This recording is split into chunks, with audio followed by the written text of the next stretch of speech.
ప్రభునందు మాకు అత్యంత ప్రియులైన దేవుని ప్రజలందరికీ ఈ ఉదయకాల శుభములు తెలియజేస్తున్నాను. అందరు బాగున్నారా? మీరందరూ బాగుండాలని, ప్రభునందు మీరందరూ సంతోషించే వారిగా ఉండాలని, ఆయనను బట్టి మీరు ఎల్లప్పుడూ ఆనందించే వారిగా ఉండాలని నా హృదయపూర్వకంగా మనస్పూర్వకంగా నేను కోరుకుంటున్నాను. ప్రియ దేవుని పిల్లారా, ఈ రోజున దేవుని యొక్క దివ్యవాక్యము ఏర్పరచుకున్న వాక్య భాగము బైబిల్ కల్పించిన కథలు కావు. బైబిల్ నిత్య జీవంలోనికి తీసుకువెళ్ళేది. ఆలోచించుకో ప్రియ దేవుని పిల్లలారా, ఈ యొక్క కార్యక్రమము యూట్యూబ్, ఫేస్బుక్, ఇన్స్టాగ్రామ్ ద్వారా వింటున్న ప్రేక్షక మహాశయులందరికీ తండ్రి అయిన దేవుడి నుండి, ప్రభు అయిన యేసుక్రీస్తు నుండి కృపా సమాధానం కలుగునుగాక. జ్యోతిర్మయుడగు దేవుని సంగమా, దేవుని సమాజమా, దేవుని పిల్లలారా, క్రీస్తు స్వరక్తం సంపాదించిన సంగమా, ఈరోజు దేవుని యొక్క దివ్యవాక్యమైన బైబిల్ గ్రంథంలో నుండి కొన్ని మాటలను మనం పరిశీలన చేద్దాం. ఏర్పరచుకున్న వాక్య భాగము బైబిల్ కల్పించిన కథలు కావు, బైబిల్ నిత్య జీవంలోనికి తీసుకువెళ్ళేది. ఆలోచించుకో. అనేక మాట మీద మనం చర్చ చేసుకుందాం, మనం పరిశీలన చేద్దాం. దేవుని యొక్క వాక్యాన్ని పరిశీలించి చదువుము. అనేక వాక్యం బైబిల్ నుంచి మనం తెలుసుకున్నాం కాబట్టి పరిశీలన చేద్దాం. లోతైన విషయాలు మనం పరిశీలన చేద్దాం. కల్పించిన కథలు కావు బైబిల్.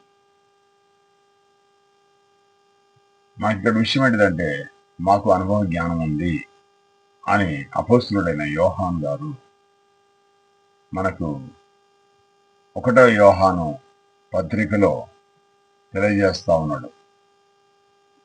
ఏమని అంటే, చదువుకుందాం. బైబిల్ ఉన్న వారు తెలవాల్సిందిగా నేను ప్రభు పేరిట మీకు తెలియజేస్తా ఉన్నాను. జీవవాక్యమును గూర్చినది ఆది నుండి ఏది ఉండనో, మేమేది వింటిమో, కనులారా ఏది చూచితమో, ఏది నిదానించి కనుగొంటిమో, మా చేతులు దేనిని తాకి చూచెనో అది మీకు తెలియజేయించినాం.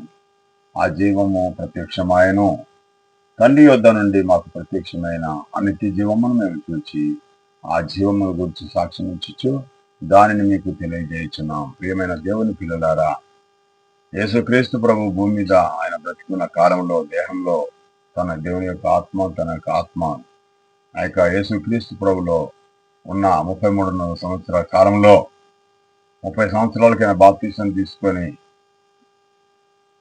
3.5 సంవత్సరాలు కాలం పాటు దేవుని యొక్క రాజ్యం గురించి, దేవుని యొక్క నీతిని ప్రకటించాడు. ప్రకటించే క్రమంలో ఆయనతోని ఒక 12 మంది శిష్యులను ఏర్పరచుకున్నాడు. ఆ 12 మంది శిష్యులు దేవుని యొక్క వాక్యాన్ని, దేవుని యొక్క నీతిని యేసుక్రీస్తు ప్రభుతో సహా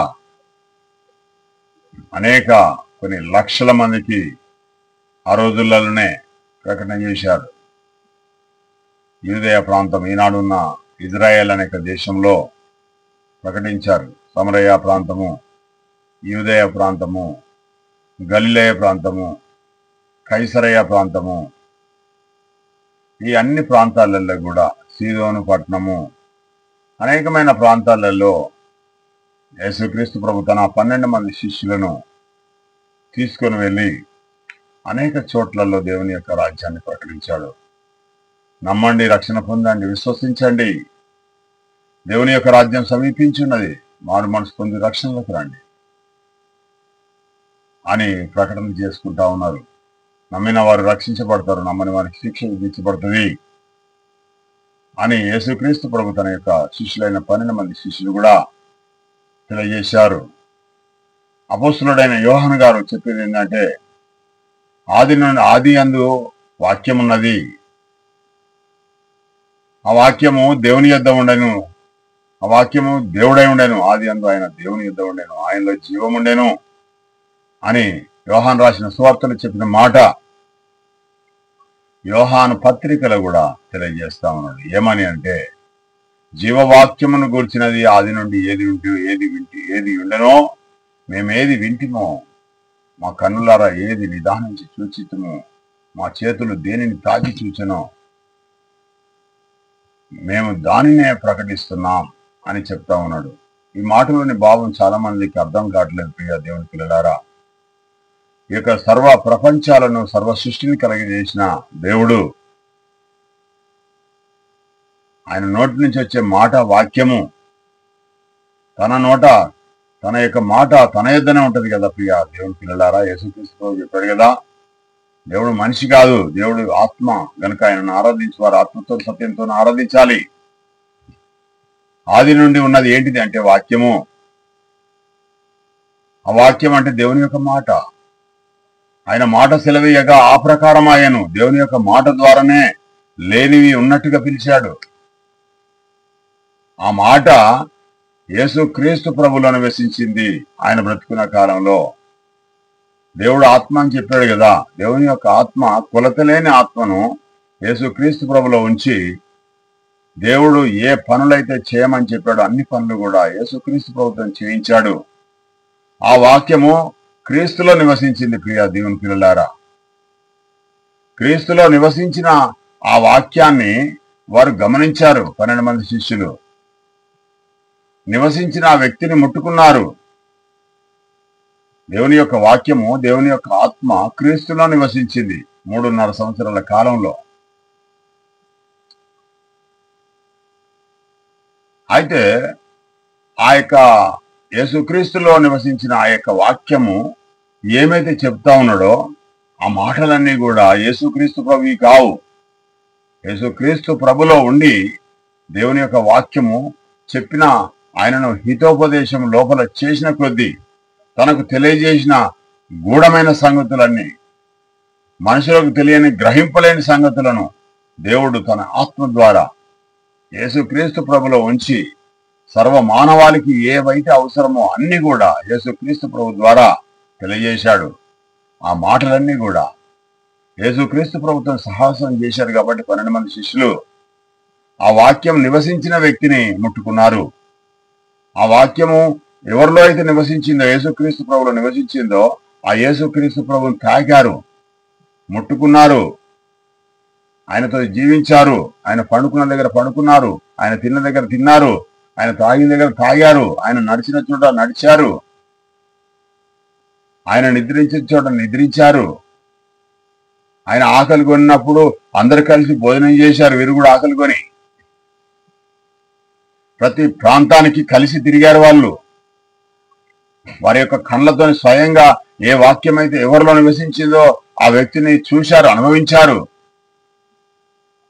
ప్రియా దేవుని పిల్లలారా, యేసుక్రీస్తు ప్రభు వాక్యం కాదు కానీ దేవుని యొక్క వాక్యము, దేవుని యొక్క మాటలు, దేవుని యొక్క ఆత్మ, దేవుని ఏదైతే కార్యాలు చేయాలనుకున్నాడో, మనుషులకు ఏదైతే అవసరమో అవన్నీ ఏదైతే తెలియజేయాలనుకున్నాడో అవన్నీ విషయాలు కూడా దేహంతోనున్న యేసుక్రీస్తు ప్రభులో దేవుడు కొలతలేని ఆత్మను ఆయనలో ఉంచి ఆయన ద్వారా దేవుడు మహిమపరుచుకున్నాడు. ఆయన ద్వారా దేవుడు గొప్ప చేసుకున్నాడు. దేవుడు అంటే ఎవరు చూడలేదు. యేసుక్రీస్తు ప్రభు కూడా చెప్పాడు కదా, ఎవరు కూడా దేవుణ్ణి చూడలేదు. తన రొమ్మున ఆనుకొని ఉన్న తన కుమారుడే ఆయనను బయలుపరిచెను. యేసుక్రీస్తు ప్రభును దేవుడు తన కుమారుడిగా స్వీకరించుకున్నాడు బ్రతికున్న కాలంలో. కాబట్టి ప్రియా దేవుని పిల్లలారా, యేసును మేము చూశాం, యేసుతోని మాట్లాడాం, యేసుతోని నడిచాం, యేసుతోని కలిసి భోజనం చేశాం. మా చేతులు ఆయన తాకాయి, మేము ఆయనను స్పర్శించాం. ఆయన కూర్చున్న చోట కూర్చున్నాం, ఆయన లేచిన చోట లేచాం. ఆయనతో అరణ్యములో నడిచాం, సముద్రం మీద నడిచాం, నది మీద నడిచాం. ఆయనతో సహవాసం చేశాం. ఆయనతో మాకు ప్రత్యక్షమైన అనుబంధం ఉంది, మాకు అనుభవ జ్ఞానం ఉంది. మేము కట్టుకథలు చెప్పట్లేదు, కల్పించిన కథలు చెప్పట్లేదు, మేము పిట్ట కథలు చెప్పట్లేదు, రాజుల కథలు చెప్పట్లేదు, బుర్ర కథలు చెప్పట్లేదు. రాజుల దగ్గర ఉన్న కవులు ఎవరైతే కల్పించిన కథల్లాగా మేము చెప్పట్లేదు. ప్రియా దేవుని పిల్లలారా, ఆది అందు దేవుడు భూమి ఆకాశములను సృజించెను. ఆ కలిగించిన దేవుని యొక్క మాట వలన కలిగిన ఆ వాక్యము యేసుక్రీస్తు ప్రభులో నివసించి మనకు రక్షణకు అవసరమైన కార్యక్రమాన్ని అంతా కూడా యేసుక్రీస్తు ద్వారా దేవుడు జరిగించాడు. అందుకని 1వ అధ్యాయం 14వ వచనంలో యోహాను సువార్తలో చెప్పే మాట ఏంటంటే, ఆ వాక్యమే శరీరధారి అయి కృపా సత్య సంపూర్ణుడిగా మన మధ్య నివసించానంటే అపార్థం చేసుకుంటామన్నారు. ఆది అందు ఏ వాక్యం అయితే ఉందో ఆ వాక్యము క్రీస్తులో నివసించి మనకు కావలసిన బోధ చేసింది దేవుని యొక్క వాక్యము. వాక్యం అంటే క్రీస్తు కాదు, దేవుని యొక్క వాక్యము, దేవుని యొక్క శక్తి, దేవుని యొక్క మహిమ, దేవుని యొక్క కృప, దేవుని యొక్క జ్ఞానము, దేవుని యొక్క వివేకము, దేవుని యొక్క బుద్ధి సమస్తాన్ని కూడా యేసుక్రీస్తు ప్రభులో ఉండి, తండ్రి అయిన దేవునికి శరీరం లేదు కాబట్టి దేవుడు ఆత్మ గనుక ఆయన కార్యాలు ఏదైతే మనుషులకు చేయాలనుకున్నాడో ఆ కార్యాలన్నీ కూడా యేసుక్రీస్తు ప్రభులో ఉండి ఆయన ద్వారా చేయించాడు. ఆయన ద్వారా దేవుడు మహిమపరుచుకున్నాడు. యేసుక్రీస్తు ప్రభు కూడా ఎక్కడ కూడా నేనే దేవుణ్ణి అని చెప్పుకోలేదు, నేనే ఆయనని అని చెప్పుకోలేదు, నేను వాక్యం అని చెప్పుకోలేదు. సర్వం నా ద్వారా దేవుడు చేయిస్తా ఉన్నాడు. దేవుని యొక్క ఆత్మ నాకు తోడుగా ఉన్నది. దేవుని యొక్క ఆత్మ దేవుడు నాకు ఒక శరీరాన్ని ఇచ్చాడు. ఆ శరీరాన్ని సర్వ మానవాళి కొరకు బలియమని చెప్పాడు. అనేకమైన గొర్రెలు, అనేకమైన మేకలు బలి అవ్వడం దేవునికి ఇష్టం లేదు. కనుక నేను ఏ పాపం చేయకుండా పరిశుద్ధునిగా దేవుని యొక్క వాక్యానుసారంగా, దేవుని యొక్క హృదయానుసారంగా, దేవుని యొక్క ఆజ్ఞల ప్రకారంగా, శాసనాల ప్రకారంగా, కట్టడాల ప్రకారంగా నేను నివసిస్తున్నాను కనుక దేవుడు నన్ను హెచ్చించాలనుకున్నాడు. అందరికంటే దేవుడు నేను పరిశుద్ధుడిగా ఉన్నాను కాబట్టి నా ద్వారా దేవుడు కార్యాలు చేయాలని జగత్ పునాది వేయబడక మునిపే నన్ను నియమించుకున్నాడు. అందరి కొరకు, ప్రపంచంలో ఉన్న మానవులందరికీ, ఆదాం నుంచి మొదలు పెడితే చివరి వరకు కూడా ప్రియ దేవుని పిల్లలారా. అందుకని దేవుని యొక్క వాక్యము, దేవుని యొక్క మాట, దేవుని యొక్క జ్ఞానం, దేవుని యొక్క బుద్ధి, దేవుని యొక్క వివేకం, సర్వంతర్యామి అయిన దేవుని యొక్క ఆత్మ యేసుక్రీస్తు ప్రభులో నివసించి సర్వ మానవాళి కొరకు ప్రాణం పెట్టడానికి యేసుక్రీస్తు ప్రభును ప్రోత్సహించింది, ముందడుగు వేసేటట్టు చేసింది. ప్రియ దేవుని పిల్లలారా, ఆ మాటనే ఆది అందు వాక్యం ఉండెను, వాక్యము దేవుని యొద్ద ఉండెను. అంటే దేవుని మాట దేవుని యొద్ద ఉండదా? నేను నిలబడ్డాను కదా, నేను మాట్లాడుతా ఉన్నాను, నా మాట నా నోట్ల నుంచి వస్తా ఉంది. అది శబ్దం. ఆ శబ్దానికి ఏమి ఆకారం లేదు కదా. దేవుడు ఆత్మ. అందుకని యేసుక్రీస్తు ప్రభు చెప్పాడుగా సమరయ స్త్రీని చెప్పుకుంటూ, దేవుడు ఆత్మ కనుక ఆయనను ఆరాధించేవారు ఆత్మతో సత్యంతో ఆరాధించాలి. నేను కూడా అలాగే ఆరాధిస్తా ఉన్నాను, మీరు కూడా ఆ విధంగానే ఆరాధించాలి అని యేసుక్రీస్తు ప్రభు చెప్పాడు. యేసుక్రీస్తు ప్రభు ఈ మాట ప్రకారంగా దేవుడు కాదు, అది కూడా దేవుడు కుమారుడుగా నియమించుకున్నాడు, స్వీకరించాడు. దేవుని యొక్క ఇష్టానుసారంగా ఆ యొక్క యేసుక్రీస్తు ప్రభు ప్రాణం పెట్టడానికి సంసిద్ధమయ్యాడు కాబట్టి, నిర్ణయించుకున్నాడు కాబట్టి, ఆయన ప్రాణానికి ఇయ్యడానికి వెనుదీయలేదు కనుక దేవుని యొక్క కృప ఆయనకు తోడుగా ఉండి ప్రాణం పెట్టడానికి అవకాశాన్ని యేసుక్రీస్తు ప్రభుకి ఇవ్వడం ద్వారా సర్వ మానవాళికి ఒక రక్షణ మార్గం దొరికింది. యేసుక్రీస్తు ప్రభువే దేవుని యుద్ధకు వెళ్ళడానికి మార్గం. యేసుక్రీస్తు ప్రభువే దేవుని యుద్ధకు వెళ్ళడానికి నిత్య జీవం. యేసుక్రీస్తు ప్రభు మాత్రమే మా అందరికీ సత్యం. ఎందుకంటే సత్య మాటలు ఆయన మాత్రమే చెప్పాడు, ప్రపంచంలో ఎవ్వడు కూడా చెప్పలేదు. భూమి మీద ఇప్పటికి కూడా చనిపోయిన వ్యక్తులలో లేచిన వాడు భూమి మీద ఎవడు లేడు. ఖాళీ సమాధి ఒక యేసుక్రీస్తు ప్రభు మాత్రమే. ఎందుకును ఆయన దేవుడు ఆయనను ఎందుకు లేపాడు అంటే మనకు ఒక నిరీక్షణ మనకు అవసరం. ఆయన లేపాడు కాబట్టి మనల్ని కూడా లేపుతాడు అనే ఒక నమ్మకం మనకు కలిగించడానికి, మనకు నిత్య జీవం ఇవ్వడానికి, మనకు అదొక గుర్తింపుగా ఉండడానికి యేసుక్రీస్తు ప్రభుని సమాధిలో నుంచి లేపాడు. ఇప్పటి వరకు ఎవడు లేవలేదు ప్రపంచంలో. ఏ ఒక్క వ్యక్తి కూడా లేవలేదు. చాలా మంది అనుకుంటా ఉన్నారు కదా, ప్రాణంతోనే యేసుక్రీస్తు కంటే ముందు ఏలియా పోయాడు కదా, హానోకు పోయాడు కదా. ఇవన్నీ పిచ్చి బోధలు, వాటిని నమ్మకండి. భూమి మీద పుట్టిన ప్రతి మనిషి భూమిలోనే ఉన్నాడు ఇప్పటి వరకు. ఆయన ఎముకలు గాని మాంసం గాని భూమి మట్టికి మన్నుకు మన్ను తయారైంది, పంచభూతాలలో కలిసిపోయింది. ప్రియ దేవుని పిల్లలారా, ఒక యేసు క్రీస్తు ప్రభువే నూతనమైన సృష్టి. మొదట లేచిన వాడు యేసు క్రీస్తు ప్రభును రెండవసారి దేవుడు పంపిస్తాడు. అప్పుడు మాత్రమే మిగతా వాళ్ళందరూ కూడా క్రీస్తులాగా ఎవరైతే బ్రతుకుతారో, క్రీస్తు మార్గంలో ఎవరైతే బ్రతుకుతారో వారు దేవుని పిల్లలుగా ఉండడానికి, దేవుని ప్రియ పిల్లలుగా ఉండడానికి, దేవుని యొక్క రాజ్యం స్వీకరించుకోవడానికి మార్గం సుగమమైతుంది. ప్రియ దేవుని పిల్లలారా, ఆయనను ముట్టుకున్నాం, ఆయన తాకాం, ఆయన నిదానించి చూశాం, ఆయనతో స్నేహితం చేశాం, ఆయన మాటలు విన్నాం, ఆయనతో ఆయన పలకరించాడు, మేము మాట్లాడాం, క్రీస్తుతో నడిచాం, కూర్చున్నాం, లేచాం.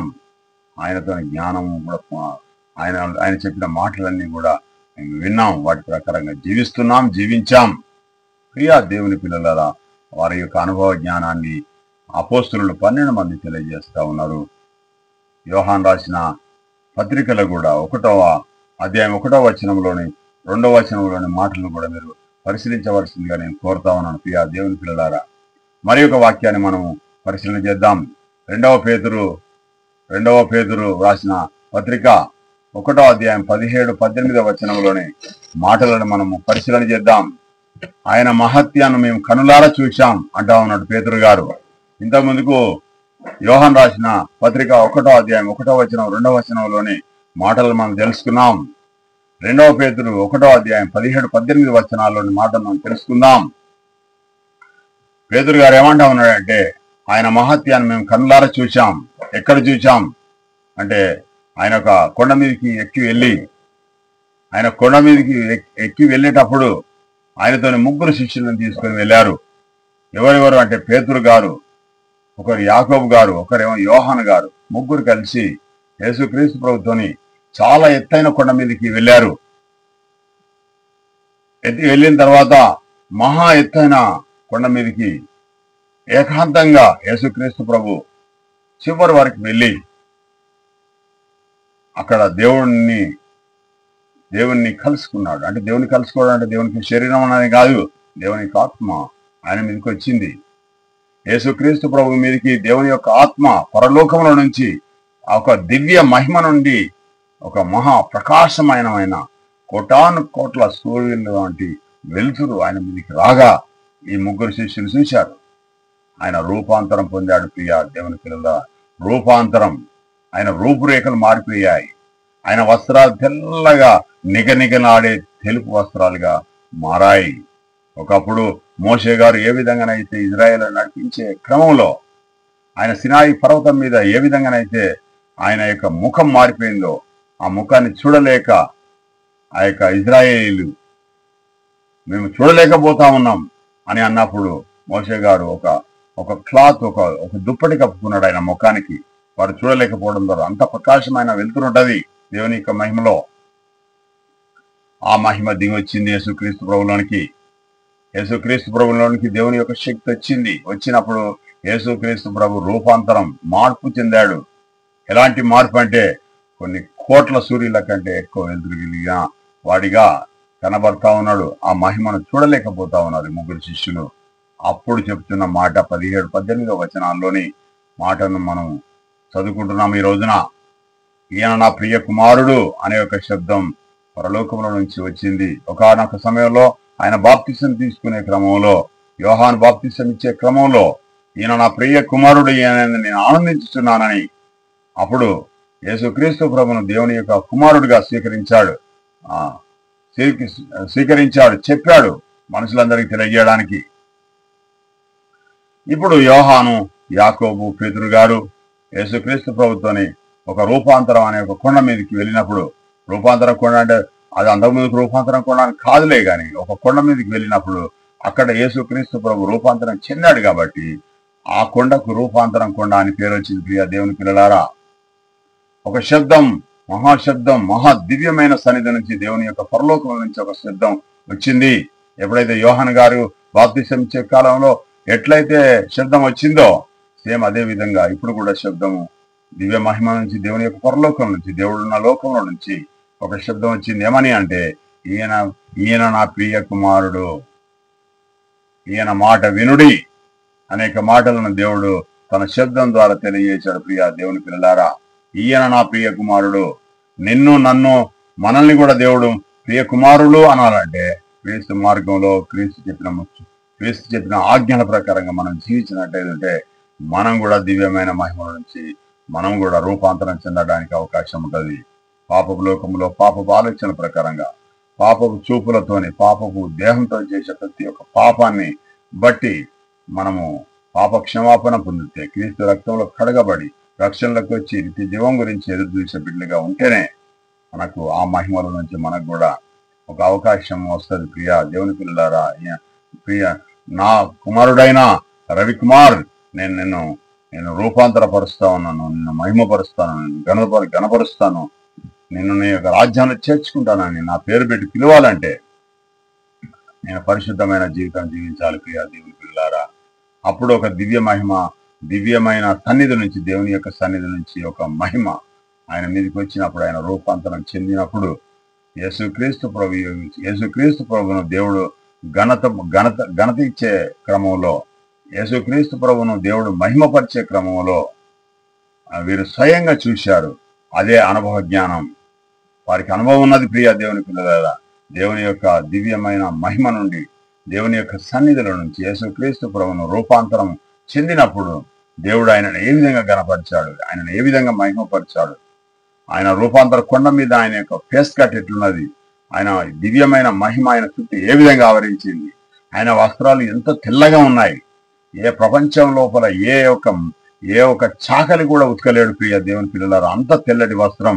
ఒకవేళ ఆ వస్త్రం రేటు ఒకవేళ మార్కెట్లో నువ్వు దొరికితే అసలు ఈ యొక్క భూమి అంతా డబ్బు తెచ్చి ఆ యొక్క వస్త్రాన్ని కొనాలన్నా కానీ అది మీకు దొరకదు. ప్రియ దేవుని పిల్లలారా, అంత మంచి వస్త్రము, అంత ప్రకాశమైన వస్త్రం మీకు కావాలంటే మీకు నిత్య జీవంలోనికి ప్రవేశిస్తేనే మీకు ఆ వస్త్రం దొరుకుతుంది. నీతి క్రియలనే ఒక ధనం చేస్తేనే మీకు ఆ వస్త్రం దొరుకుతుంది. యేసుక్రీస్తు ప్రభుకు దేవుడు ఇచ్చాడు కదా అలాంటి వస్త్రం, మనకు కూడా ఇవ్వాలి అంటే క్రీస్తు మార్గంలో నడవాలి. క్రీస్తుకు వ్యతిరేకంగా చేస్తున్న కొన్ని దుష్ట శక్తులు, కొన్ని మతోన్మాద శక్తులు, వారికి కాపుదల కాస్తున్న కొంతమంది డబ్బున్న బడా భూస్వాములు, బడా వ్యాపారస్తులు, వారిని ప్రోత్సహిస్తున్న వారందరూ కూడా ఒకానొక సమయంలో అగ్నిగుండంలో కాల్తారు. ప్రియ దేవుని పిల్లలారా, ఇంత గొప్ప రక్షణను అనవసరంగా మీరు నిర్లక్ష్యం చేసుకుంటున్నారు. యేసుక్రీస్తు ప్రభు యొక్క శిలువను నశించుతున్న మీరు కాబట్టి, మీకు దేవుని జ్ఞానం లేదు కాబట్టి యేసుక్రీస్తు ప్రభును విమర్శిస్తా ఉన్నారు. యేసుక్రీస్తు ప్రభు ఎవరంటే దేవుని కుమారుడు, ఆయన దేవుడు కాదు, దేవుని కుమారుడు. ఆ విధంగా నమ్ముతేనే నీకు నిత్య జీవం, లేకుంటే నిత్య నరకమే, నిత్య నాశనమే. దేవుని కుమారుడు అన్న నమ్మాలి యేసుక్రీస్తు ప్రభు. దేవుడు పంపించిన కుమారుడు అన్న నమ్మాలి. ఆయనలో దేవుడి యొక్క ఆత్మ ఉంచాడని నమ్మాలి. దేవుడు గొప్ప గొప్ప కార్యాలు ఆయన ద్వారా చేయించాడని నమ్మాలి. ఒకప్పుడు మోషే ద్వారా దేవుడు ఎట్లయితే ఆ యొక్క ఇజ్రాయెల్ యొక్క జనాంగాన్ని ఫరో యొక్క బానిసత్వం కింద ఉన్న వారిని ఏ విధంగానైతే మోషే ద్వారా దేవుడు విడిపించాడు, ఆయనను నాయకునిగా చేసి, అలాగే ప్రపంచ మానవులందరినీ పాపంలో ఉండగా, ప్రపంచంలో ఉన్న మానవులందరూ పాపానికి దాసులై ఉండగా, పాపంతో జీవిస్తూ ఉండగా, దేవుడు పరిశుద్ధుడు గనక మనం కూడా పరిశుద్ధులు కావాలన్న ఉద్దేశంతో యేసుక్రీస్తు ప్రభును మానవుల నుండి ఒక నజరేతుల నుంచి ఒక వ్యక్తిని పిలుచుకొని ఆయనను పరిశుద్ధపరిచి, ఆయన పవిత్రపరిచి, ఆయనలో దేవుని యొక్క ఆత్మ ఉంచి, దేవుని యొక్క వాక్యం ఆయనలో ఉంచి, ఆయనను రూపాంతరపరిచి, ఆయనను గణపరిచి, ఆయనను మహిమపరిచి, ఆయనను గొప్ప చేసి తన కుడిపార్శ్వమున ఈ రోజున కూర్చుని పెట్టుకొని ఉన్నారు.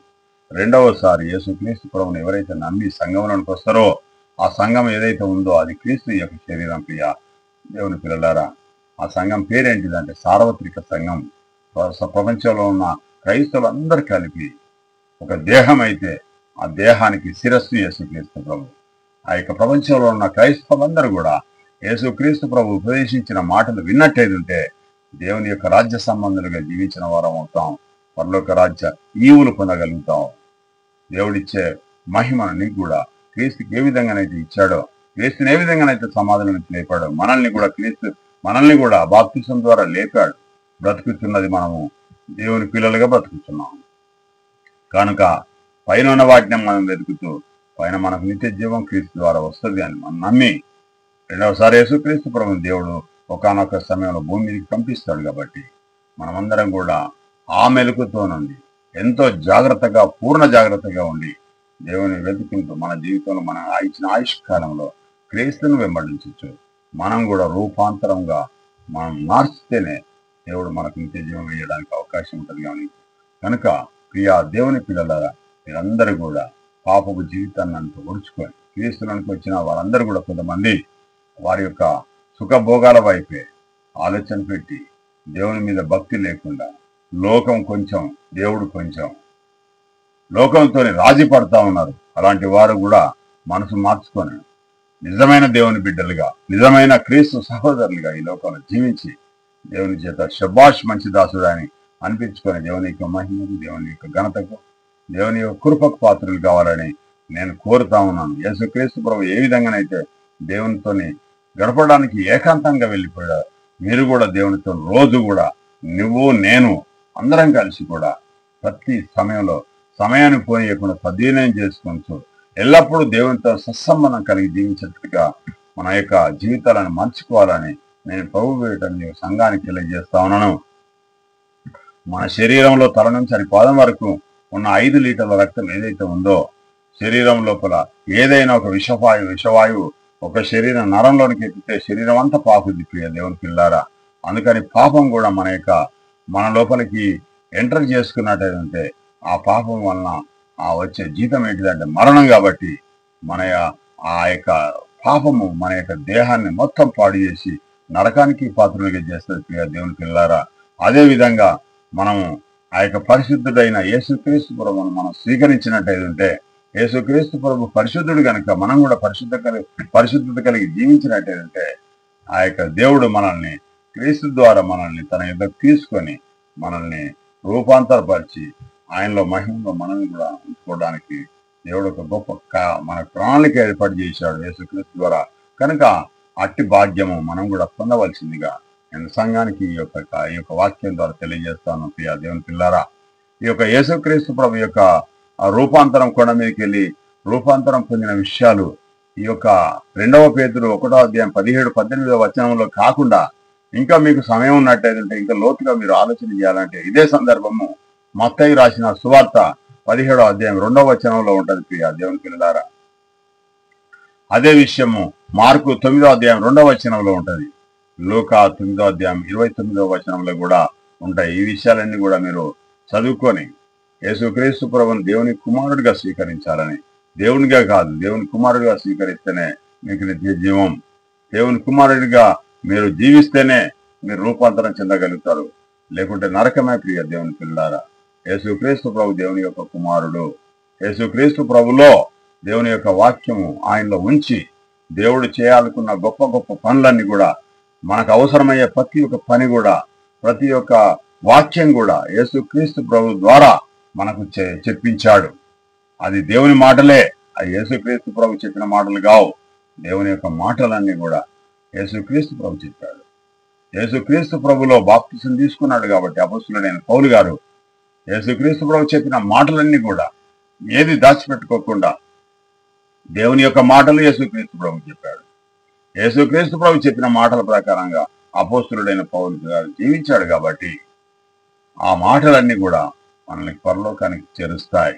ఏది కూడా దాచిపెట్టుకోకుండా అపొస్తలుడైన పౌలు గారు చెప్పాడు. కాబట్టి ఆ మాటలలో ఏది కలపకుండా ఏది తీసేయకుండా క్రీస్తు ఏ విధంగానైతే పరిశుద్ధుడిగా జీవించి నా యందు పరిశుద్ధత నేను నాలో ఏ పాపం ఉన్నదని ఎవడైనా నిరూపించగలడా అని భూమి మీద ఉన్న సర్వ మానవాళికి సవాల్ విసిరాడు. అదే అపొస్తలుడైన పౌలు గారు కూడా నేను క్రీస్తును పోలి నడుచుకున్న ప్రకారము మీరు నన్ను పోలి నడుచుకునుడి అని అపొస్తలుడైన పౌలు గారు కూడా చెప్పాడు. మరి నువ్వు నేను ఆ విధంగా చెప్పగలుగుతామా? క్రీస్తు యొక్క రాజ్య సంబంధులుగా జీవించగలుగుతామా? మీరు నిర్ణయించుకోవాల్సిందిగా నేను ప్రభు పేరిట యొక్క వాక్యం ద్వారా తెలియజేస్తాను. ఈ వాక్యం దేవుడు దీవించుగాక మీ వినికిట్లో. ఈ యొక్క కార్యక్రమంలో పాల్గొని విన్న మీరందరు ధన్యులు. ఈ యొక్క కార్యక్రమాన్ని మీరు ముందుకు తీసుకుని వెళ్ళవలసిందిగా ఈ యొక్క కార్యక్రమాన్ని మీరు ఇతరులకు సెండ్ చేయవలసిందిగా, మీరు లైక్ చేయవలసిందిగా, మరీ ముఖ్యంగా కామెంట్ చేసి అనేక మందికి తెలియజేయవలసిందిగా నేను ప్రభు పేరిట మీకు తెలియజేస్తా ఉన్నాను. ఎంతో ప్రయాసపడి చేస్తా ఉన్నాను కాబట్టి ఈ కార్యక్రమాన్ని మీరు చాలా ఆసక్తితో విని ఎవరి యొక్క కృపకు పాత్రలు కావాలి, యేసుక్రీస్తు ప్రభుత్వ శిష్యులుగా సహోదరులుగా ఉండాలని కోరుతూ ఈ మాటలు ముగిస్తా ఉన్నాను. మీ యొక్క వీరిలో ఈ మాటలు దేవుడు దీవించగా చిన్న ప్రార్థన చేసుకుని యొక్క కార్యక్రమాన్ని మనం ముగిద్దాం. మహాపరిశుద్ధుడైన మా ప్రియ పరలోక తండ్రి, విన్న నీ పిల్లలందరి మీద నీ ఆత్మకు మరించి సత్య సంబంధుల వలె ఈ లోకాన్ని జీవించారు. గొప్ప కృపను నీ యొక్క కుమారుడైన క్రీస్తు మాటల ప్రకారంగా తండ్రి, నీ భక్తుడైన తండ్రి అపోస్తులైన పౌలు గారి లెక్క ఈ లోకంలో తండ్రి నేను వీరందరూ కూడా ప్రభా సంఘంలో ఉన్న ప్రతి ఒక్క మనిషి తను జీవించి నీ కృపను పొందవలసిందిగా నేను కోరుకుంటూ ఈ కొద్ది మాటలు మా ప్రభుని మీ ప్రియ కుమారుడు నజరేయుడైన యేసుక్రీస్తు దివ్యనామమున అడిగి వేడుక ప్రార్థిస్తున్నాం మా ప్రియ పరలోక తండ్రి. ఆమేన్. Thank you.